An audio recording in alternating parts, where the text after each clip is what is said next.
Mwanaume, naomba unisikilize kwa makini sana.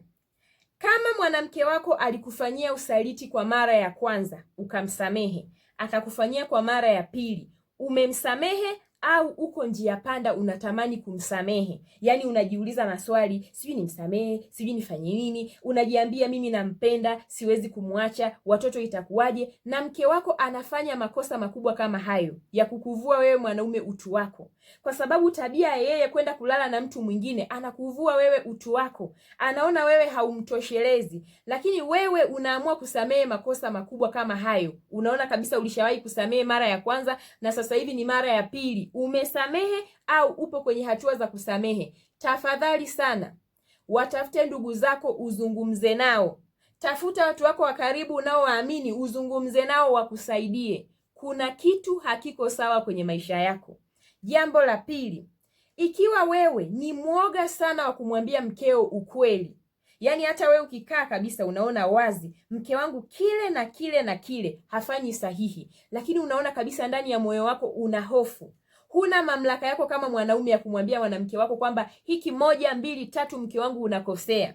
Na wakati mwingine mkeo ni mtu anayegombana na familia yako. Watu wako wa karibu hawaelewani na mkeo. Watu wako wa karibu karibia wote hawamkubali mkeo, lakini wewe always uko upande wa kumtetea mkeo. Wewe unaona watu hawampendi mkeo, watu wanamchukia mkeo, watu wanawivu na mkeo, lakini ukweli unauona. Yaani wewe mwenyewe ukikaa kuna wakati unaona kabisa, lakini hapa mke wangu kweli anakosea, lakini una ile hofu kwamba nikimwambia asije akaniacha. Tafadhali sana, tafuta watu wa kuzungumza nao au zungumza na ndugu zako wakusaidie. Kuna kitu hakiko sawa kwenye upande wako. Jambo la tatu, ikiwa mwanamke wako anakutriti wewe kama mbwa, hakupi heshima, hakupi unyenyekevu, sio mtiifu kwako, na wakati mwingine wewe kuna majukumu katika nyumba unayafanya, yaani unajikuta wewe unaosha vyombo, unafua, unafanya nini, na bado mke wako hakuheshimu. Sio kwamba hivyo vitu vya kufua, sijui kuosha vyombo unavifanya kwa mapenzi yako tu, lakini unavifanya kwa sababu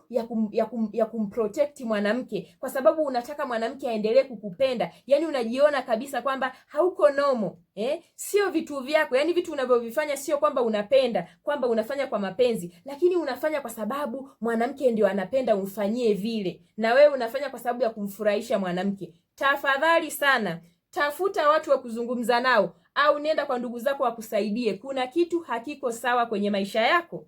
Jambo la 4, ikiwa wewe ni mtu ambaye huwa unamkamata mkeo na vimeseji mara kwa mara, yaani sio mara moja, sio mara 2, sio mara 3, umeshamkamata na vimeseji vya wanaume na always huwa unamsamehe na unabakiaga kwenye maswali kwamba sidhani kama kuna kitu kilitokea. Unajipa hayo matumaini, sidhani kama kuna kitu kilitokea, na haumwambii mtu hilo jambo. Umekaa nalo wewe mwenyewe na mke wako anaendelea kufanya tena na tena, unamkamata. Tafadhali sana, tafuta watu waelezee kinachoendelea au waambie ndugu zako wakusaidie. Kuna kitu hakiko sawa kwa upande wako. Jambo la 5, ikiwa tangia umeoa wewe mambo yako yameanza kwenda tofauti, yaani tangia mke wako amekuja kwenye maisha yako mmeanza kufarakana nyinyi kifamilia. Sasa hivi huelewani na wazazi wako, sasa hivi huelewani na dada zako, sasa hivi huelewani na watu wa ukoo wako, yaani mmeanza kuwa na migogoro, na hiyo migogoro inatokana na mke wako. Watu wengi sana wanalalamika kuhusu mke wako, na wewe unajiona wazi kabisa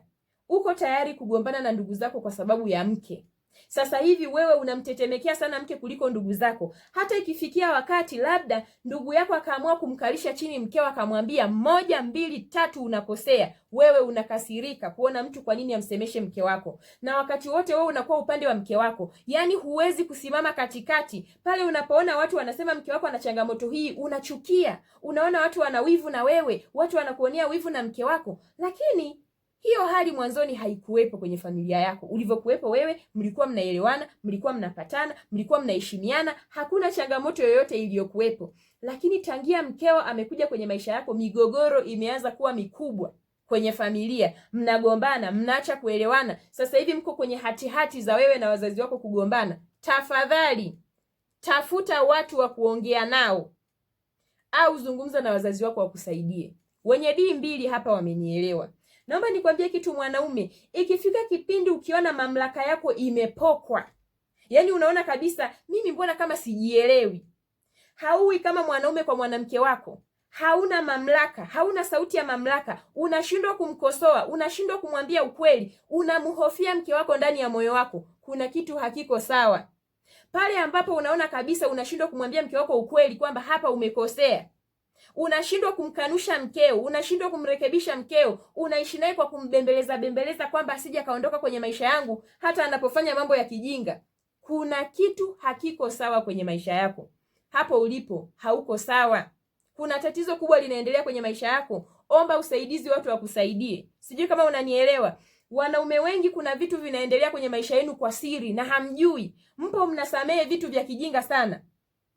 Hapo ulipo mwanamke wako ameshakusaliti, wewe ndio ulikaa chini ukalia machozi. Machozi yalimiminika kweli kweli, ulilia kwa ajili ya mke wako kukusaliti. Baadaye ukamwambia mke wangu, mimi naomba tuendelee, mimi bado nakuhitaji. Mwanamke wako hakukuomba msamaha, mwanamke wako hakujutia wala hakufanya kitu chochote, lakini wewe ulijishusha tena kumuomba mwanamke muendelee na maisha. Ukamuomba sana, naomba hili unalonifanyia usirudie.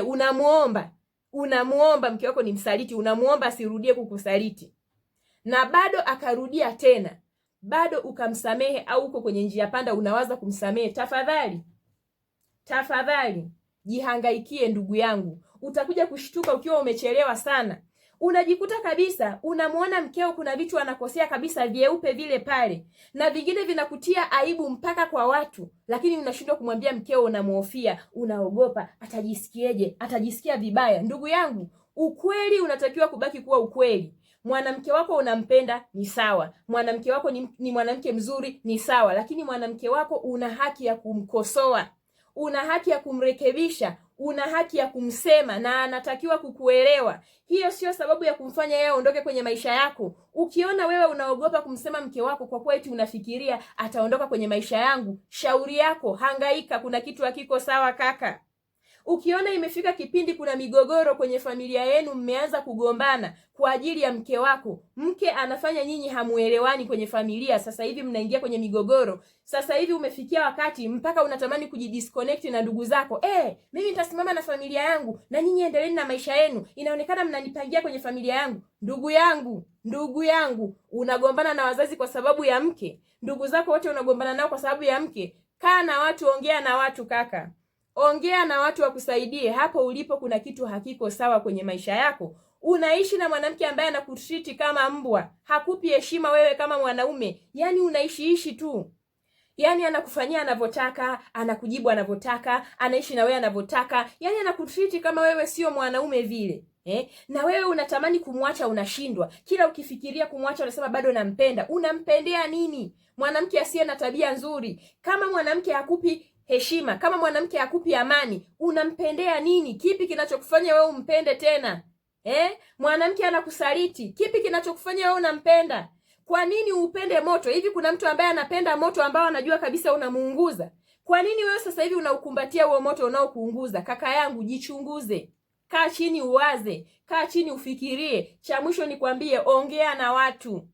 Zungumza na watu. Ongea na ndugu zako. Ndugu zako wanavyokuambia kuna kitu hakiko sawa kwako, wakati mwingine ishusha ego yako wasikilize. Hayo macho yako yanayokudanganya hayo. Unaona kama vile wewe ndio una mwanamke mrembo zaidi kwenye familia. Unaona watu wote wanakuonea wivu wewe eti kwa sababu mke wako mzuri. Sio kwamba wanakuonea wivu. Kuna kitu kiko tofauti hapo. Kuna kitu hakiko sawa kwenye maisha yako. Kuna tatizo kwenye maisha yako na ndio maana unaona huo mgogoro unaendelea. Na ndio maana unaona huo mvutano unaendelea. Kaa chini, zungumza na ndugu zako, elewana na ndugu zako. Kaka, kama huna D2 hutonielewa na utaendelea kukaa kwenye hilo shimo, uteseke milele yote. Siku utakapokuja kushtuka, utakuwa umechelewa sana.